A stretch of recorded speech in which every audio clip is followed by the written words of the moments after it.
And welcome back to another episode of the midmajor.com women's basketball podcast. This morning we're joined by voice of the UC San Diego Tritons, Ted Mendenhall, as we take a look back at the Tritons' first regular season championship in their Division I history, and a second straight trip to the postseason after last year's the 24-25 NCAA tournament run, a move to the WCC, and a revamped Big West Conference for 26-27 as CBU, Utah Valley, and Sacramento State join the conference. Ted, thanks for joining us this morning. Yeah, my pleasure, Derryl. Thank you for asking me on.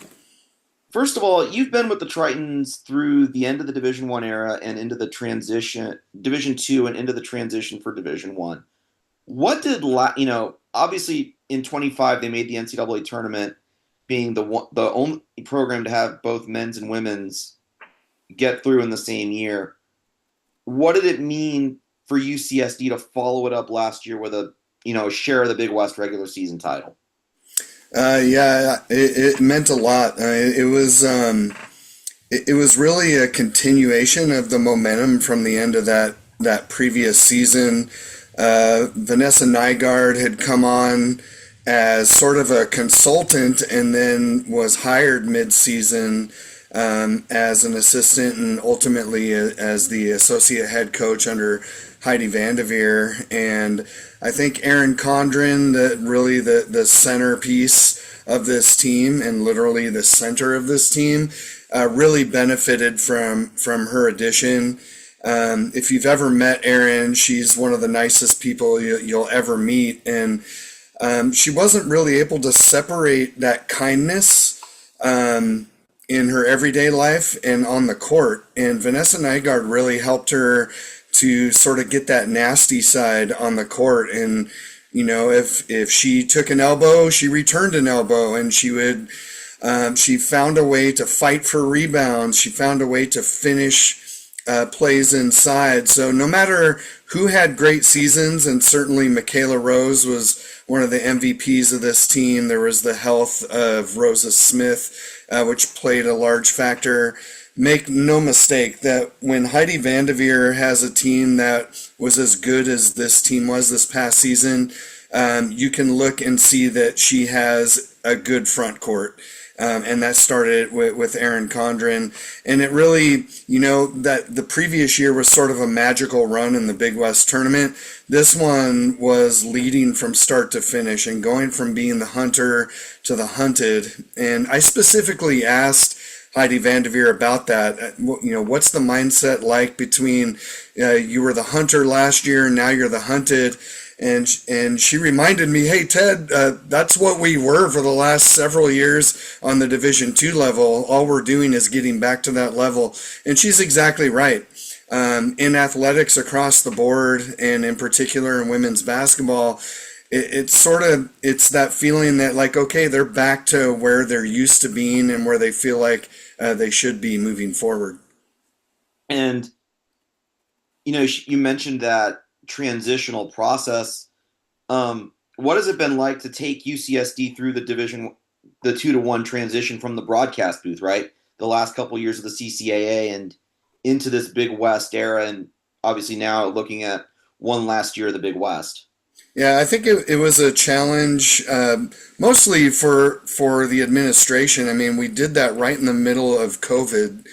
And so you started off with, not only do you not have conference support in terms of, sharing in the revenues for those first 4 years, but even in that first year, they worked really hard to get to this point, and you couldn't really celebrate that first year. There were no fans.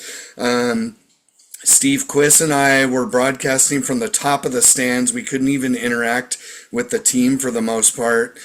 And then just the fact that now you're facing these Division I programs when you have Division II recruits. And that was a real eye-opener, especially in that first year, just the difference in talent and the fact that they were still able to compete and play around 500 with all of the changes that you had to go through, not just in level of play, but as you know, like sometimes the schedule would change that day. I remember one day I was out on a walk in the morning and was told like, oh, there's no game today, but instead we're playing this team tomorrow.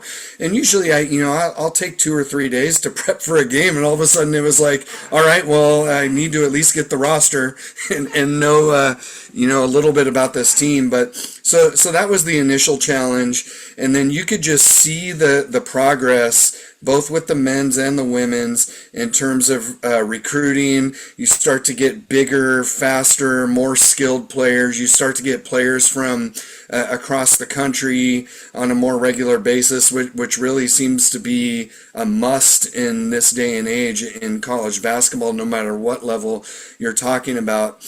And then if you go to that 24-25 season, it was early in the year with respect to UC San Diego. It was like, okay, they look ready to compete, but they didn't know how to win yet. And about halfway through the season, they started to learn that portion of it. And I'll never forget in the Big West tournament, because they had played Hawaii really close, but lost in the end. Samea Sugapong, our point guard at the time, missed an easy layup at the end of regulation. It ends up going to overtime and they lose. And then she had the exact same play in the Big West tournament game and hit it, and it ended up being the game winner against Hawaii. So, there was a lot of transition. It was a little shaky in the beginning due to nobody's fault, just the challenges of COVID for everybody. And then you just saw it build to what it became last season. Yeah, I remember watching Sugapong against CVU a couple of years back, and she played really well that game. She torched the Lancers and had a really good year that year, and then parlayed it into obviously a spot on Becky Burke's roster at Arizona last year. Yeah, she did, and and that shows you the ability that Heidi Vanderveer had to be able to not necessarily replace her. You don't replace a player like that very easily, but to sort of form a core that could do so. Dymo Maxey came in, which is the perfect type of point guard when you have a dominant center like Aaron Condren. So now you've got Dymo Maxey, who's very good at setting up teammates. You had Sabrina Ma coming back for a second season, the transfer from San Jose State, who really gave them that veteran presence that they needed, and also just a toughness. I can't tell you how many times where the game hung in the balance and she took a charge, forcing a turnover. And then you had the transfer from UC Riverside and Michaela Rose, which just added speed and athleticism to the team. They, for the first time since I've covered them, they played a defense that covered all 94 feet. They would use a press defense from time to time, of course, but last year they did it from the opening tip, and really, to use a boxing analogy, they just came out and threw the first punch. Rather than being punched and reacting, they were always the ones that made the other team react, and you could see it from the officiating too. The more aggressive team tends to get the calls rather than the team that reacts to that aggressiveness, and they carried that to a regular season title. Triton fans get one more year with Aaron Condren this year. Heidi Vanderveer was busy in the portal this offseason, gets Corin Watts to come over from Denver in the Summit League, and an all-Summit League selection at that. Should be the makings of another good run for the Tritons in the Big West. Yeah, they have that good core. I've mentioned them with Rosa Smith's coming back as a grad student. Dymo Maxey, Aaron Condren forms that core. The transfers that you mentioned, and what Heidi Vanderveer and this coaching staff is so adept at is just creating that family within the team. They do a lot of that at this time of year right now. I know just recently they were down at La Jolla Shores, playing spike ball and just doing all kinds of things that, just to form those bonds outside of practice. And she does ask a lot of these women, and she's hard on them. But it comes from a place of love. She'll kick them in the butt in one sentence, and then the next one immediately lift them up. And so it's important that you have these three veterans that can sort of talk the younger players through that. Also, I think they did a good job towards the end of the season of bringing along some of the freshmen that started becoming contributors. Unfortunately, they got a lot of playing time in the second half of that NCAA game against TCU. But, obviously the Horned Frogs had two future first-round draft picks in that game. Michaela Farewell is one that I want to mention because if you look back at this past season, they lost Gracie Gallegos, who made the all-tournament team in the Big West the previous season. They lost her after one game. That was a big loss because a skilled guard with length, and I feel like Michaela Farewell sort of fits in that mold. She's just young. She's going into her sophomore year. And I thought Heidi did a good job of working her in late in the year so that she can hit the ground running going into this 26-27 year. And 26-27 is the Triton swan song in the Big West, as UCSD and UCSB will join the WCC effective July 1 of next year. For the department, what did the Big West mean to UC San Diego as they look to find their footing in Division One? Well, first of all, I think it was a great fit. In terms of just all these really competitive schools close together. Some of them they had previous relationships with from their Division II days. For instance, like Cal State Bakersfield was one of those. I thought that I really enjoyed it, like in terms of just their ability to compete right away, right? Like it showed that they belonged. They were, if you look at the men's side of things, they won a conference title before they were eligible to play in the postseason, which left sort of a sour taste in everyone's mouth. But those are the rules, whether you like them or not. And I think that, and moving on to the WCC is going to be more of that same thing. It's my understanding, the offer for them to move to the WCC was just, too good for them to pass up on. And I think it's going to allow them to continue to build. UC San Diego is obviously renowned for the education that you get. But under Andy Fee's leadership and Earl Edwards before that, they've really made a commitment to athletics, and I think it shows in the performances that we're seeing and as a young Division I school. Looking at this new Big West, CBU, Utah Valley, Sacramento State joined the Big West effective, midnight yesterday morning. What does that do to the Big West in terms of its overall competitiveness? You had a quality program in CBU, a Utah Valley program that's made back-to-back WNITs, and then Sac State, who had a decent year in the Big Sky. Well, first of all, yeah, and they're losing Hawaii and UC Davis, right? Those were perennial front runners in this conference. So without those additions, I think UC San Diego could have been considered a favorite. Now I just think they're one of several, which CBU I think is going to immediately be one of the favorites in this conference. I don't know, honestly, much about Utah Valley. I know we did play them once recently, non-conference. And then, like you said, Sacramento State will be very competitive. So you're going to have these newcomers come in and immediately make noise in this conference, which is good for everybody. You want that level of competition to stay where it's been. I look back at UC San Diego's rivalry with those schools that are leaving in Hawaii and UC Davis, and it felt like such a, I guess you kind of like made it over the other side of the hill finally when you beat UC Davis in the Big West Conference tournament. And then Hawaii's always a pain. They're so good defensively. I've seen CBU several times, and like I said, I think CBU is immediately going to be one of the favored teams in this conference, along with UC San Diego.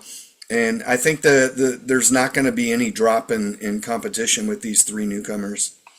Yeah, CVU had a tremendous amount of success in the WAC, 3 tournament and regular season titles in 8 seasons. And even the years that they didn't win, they won the 23 WBI after losing in the WAC tournament championship game and somewhat shockingly not getting a WNIT bid.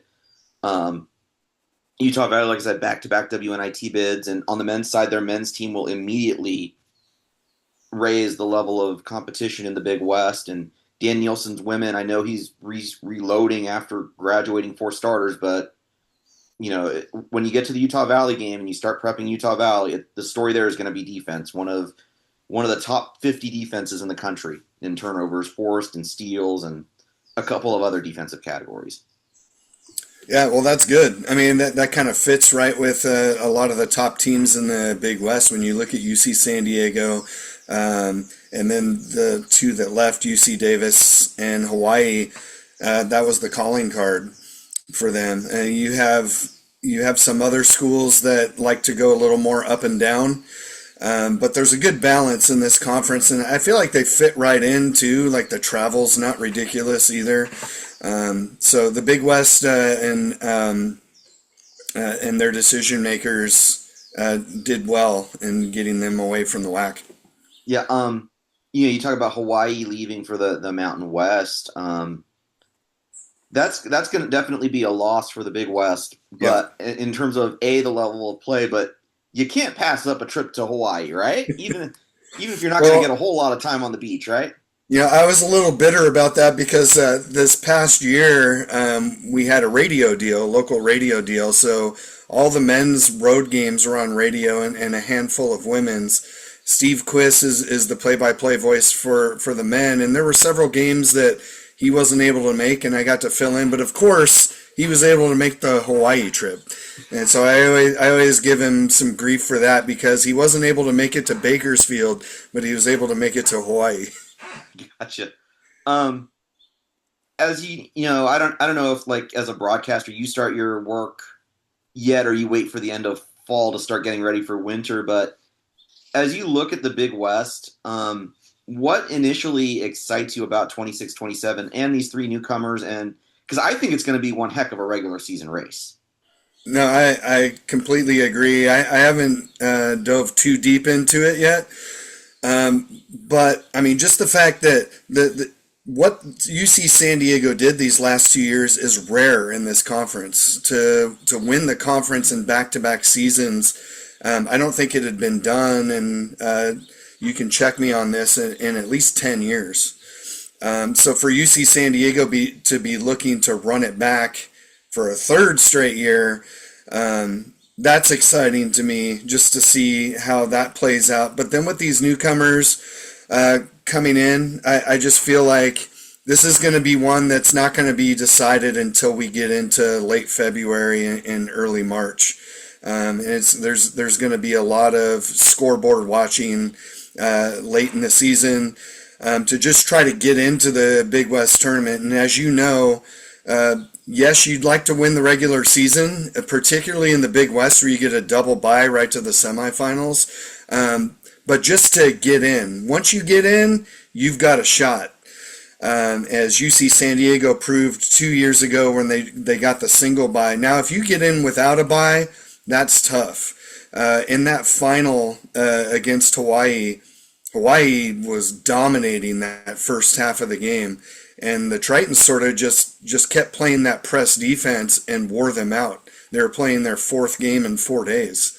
I don't know many teams that could outlast that without just getting a huge lead. And they had a huge lead at the end of that first half, but you could just see the wheels falling off in that second half of that game. But yeah, I think the competitiveness of this conference will continue without a hitch.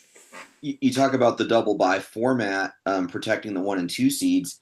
The WAC used that same format in its tournament the last couple of years as the conference compressed in numbers, and they were looking to protect the top seeds in terms of their chances of an NCAA tournament bid.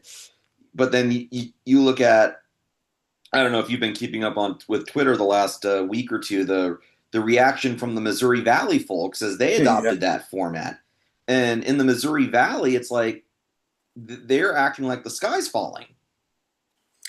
Yeah, and I understand both arguments, but I do think, especially when you're talking about a mid-major, you've got to protect your top seeds and to set it up for your best opportunity to have your best teams going to the NCAA tournament.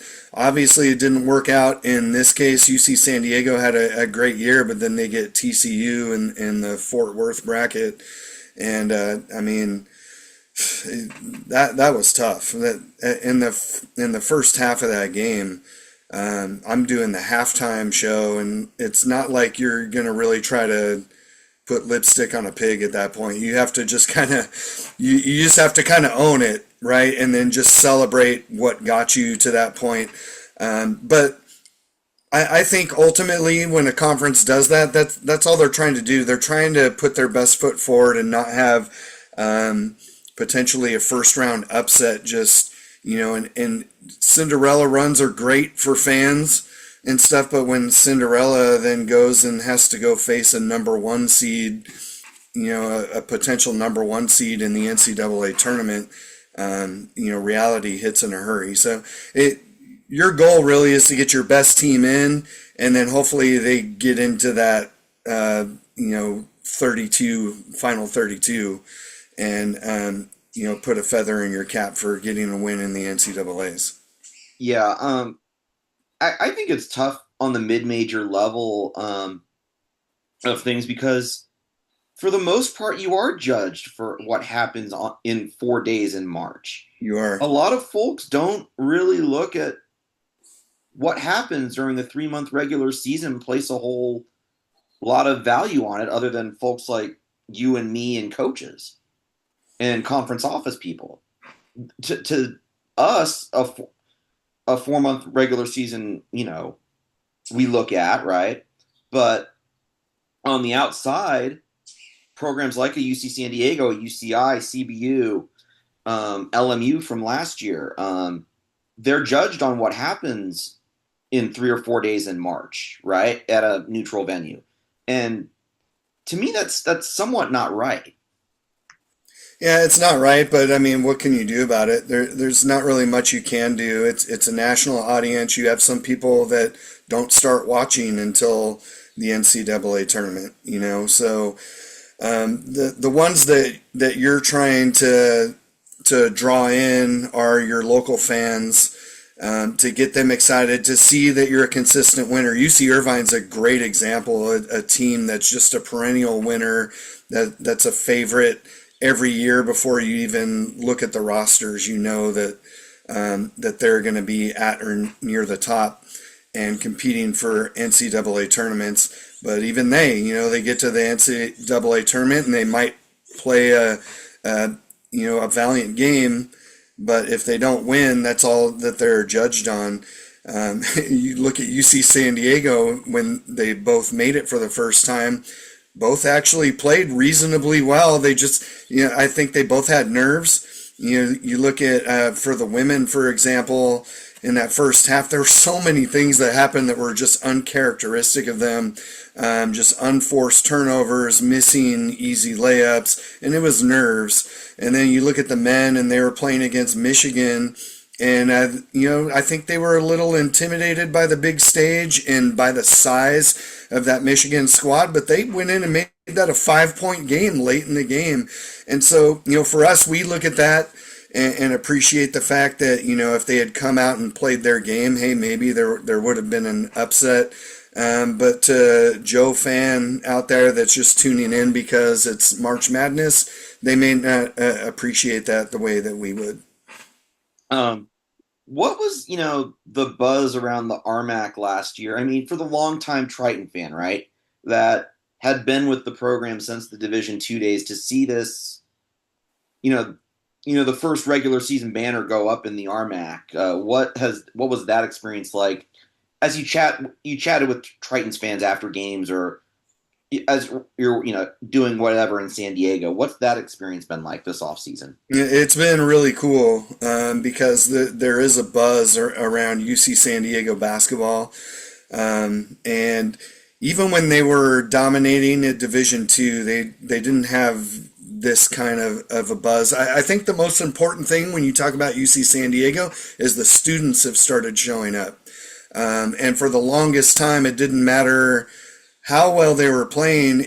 You had to beg the students to come. You had to do giveaways. There had to be some kind of a gimmick to get them in.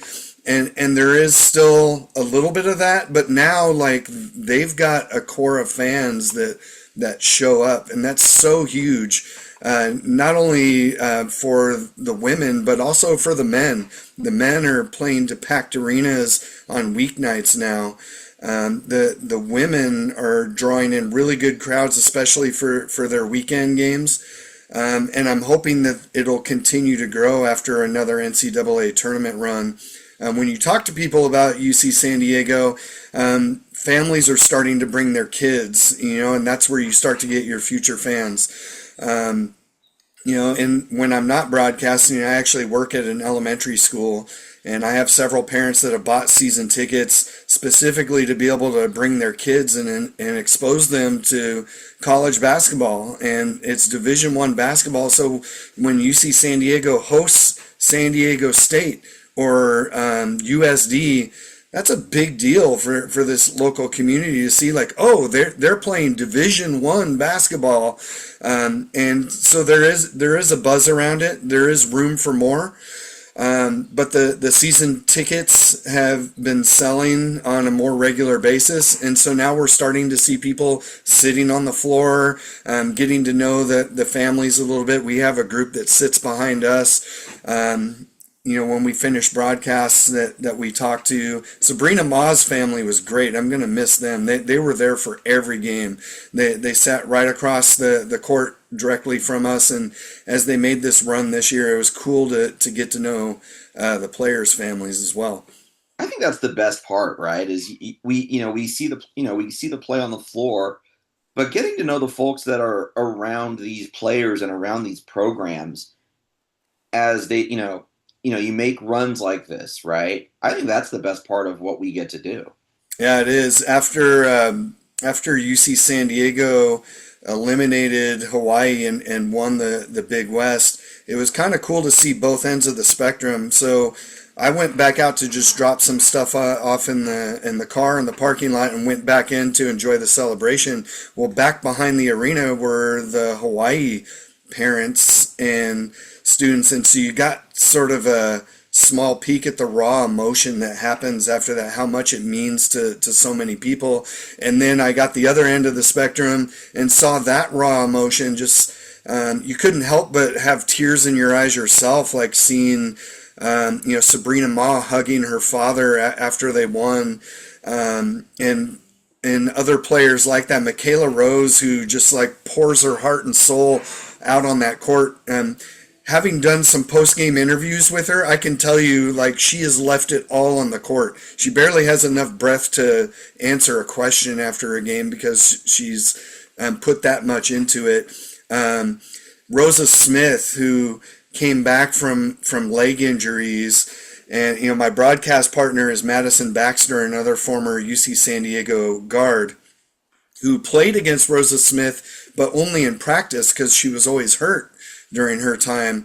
And she told me after she made a couple plays, she goes, "That's the Rosa Smith that I saw on the practice floor." I'm so glad that everybody gets to see it now. And for me personally, I'm really glad that she's coming back as a grad student as well, because you can see how much it means to her to be able to get healthy enough to play again. And she finally, this past season, played without any restrictions. And you saw the player that they recruited at that point. But yeah, so all those stories that you see, Izzy Forsyth was a part of this team, and it just really ripped my heart out to see her, riding the bike on the sideline when they made their run 2 years ago. She ended up at Hawaii this year as a player coming off the bench, and she's still sort of a shell of herself now from what she was. But yeah, Derryl, like knowing those stories and knowing what those players go through just to get out on the court, it means so much as a broadcaster to see them have success. It means as much or almost as much to me as it does to their families who show up to watch them play every day. What was it like sharing the booth with Madison as the curtain closed on that game that they clinched? Could you see the emotion kind of welling in her on air, or was she able to hold it back until you signed off? Yeah, no, she's a pro, so she was able to hold it back. But as soon as we saw Sabrina Ma behind us, she jumped up, like there's just like a little partition between the stands and where we were. She jumped up and her dad just met her with a full embrace, and she just like let it go. It was really hard for me to sign off and keep it together at that point, because you feel it, like you're with them. As a broadcaster, you try to be professional about it, but and certainly I'm not going to be a homer about things. But in that moment when it's over, like you're in it with them, right? You feel like you put in some emotional some emotion into it, and you feel it right along with them. So yeah, no, we kept it together until we got off the air. But after we got off the air, definitely there were tears. Have you gotten any hints from the staff as to what the schedule's looking like for this year in terms of the non-con home games you're going to get to call?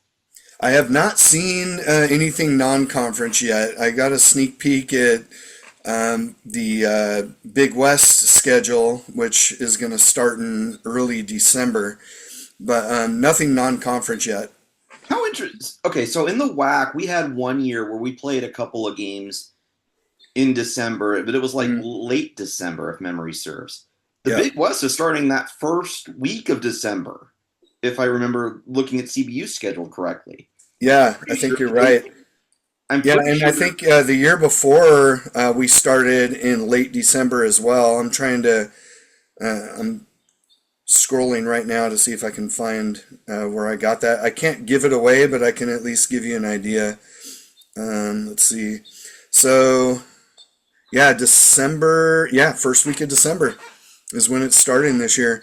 I think the Big West likes to do that just to get a couple of conference games before the winter break and just sort of give you a sneak peek. I liked it. It was kind of cool to, like, I know last year, I'm pretty sure anyway, we played UC Santa Barbara for one of those early conference games, and they're a really good rivalry, especially with former coach Chelsea Carlisle moving over to the dark side, so to speak. So, they still show respect towards one another, but they want to beat each other the same way you'd want to beat, another sibling.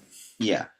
And Renee Jimenez has done a good job over there in her first couple of years at the Division I level. You guys got to see Jimenez when she played when she coached San Marcos, right, at the end of the D2 days. So you had to know that that was going to continue to be a good program. Yeah, no question. And Renee Jimenez is great. She always makes it a point to come over and say hi to us and give us information before a game, which not every head coach does. You can go to them and ask, but she actually makes it a point to come over and talk to us. And she actually, after the Tritons beat them, came over and talked to us again and said that she's going to go back and watch the broadcast, and we better have been nice to them. So it's kind of cool to have a relationship like that with an opposing coach. All right. UC San Diego, voice of the Tritons women's basketball team, Ted Mendenhall, thank you so much for joining us on a Thursday morning here on the West Coast. Hopefully the sun's starting to peek out through the overcast. It's somewhat foggy over here in Menifee, just north of Temecula, but happy 4th of July. We're 122 days, I think Rothstein just tweeted out this morning from opening night, and we look forward to seeing the Tritons in a revamped Big West in their swan song before moving to the WCC. Yeah, I can't wait, Derryl, and appreciate your coverage of UC San Diego women's basketball and mid-major basketball in general. Thank you for having me on.